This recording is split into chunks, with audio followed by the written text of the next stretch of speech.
Müqavilələrdə tez-tez rast gəlinən hüquqi səhvlər bir çox hallarda sahibkarlar arasında mübahisəli mövzular və yaxud da ki, məhkəmə çəkişmələrinə belə gətirib çıxarda bilər. Buna görə də sahibkarlar çalışmalıdır ki, müqavilələrdə öz hüquq və məsuliyyətlərini düzgün şəkildə qeyd eləsinlər.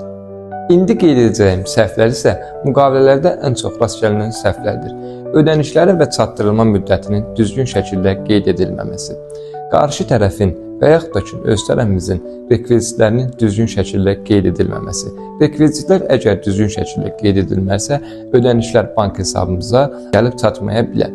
Bundan əlavə olaraq qanunvericiliyə zidd olan maddələrin daxil edilməsi. Məsələn, əmək müqaviləsinə, əmək məcəlləsinə əsasən müəyyən edilmiş qanunvericiliyin müddəalarını daxil etməmək. Tərəflərin hüquq və məsuliyyətlərini düzgün şəkildə qeyd etməmək.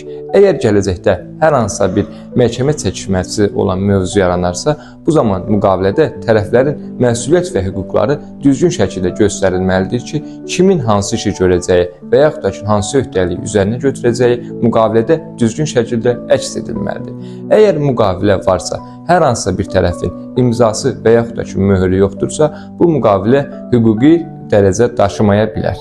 Siz də öz müqavilələrinizin qanunvericiliyə uyğun olaraq düzgün şəkildə hazırlanması üçün qanun mühasibatçı xidmətlərinə müraciət edə bilərsiniz.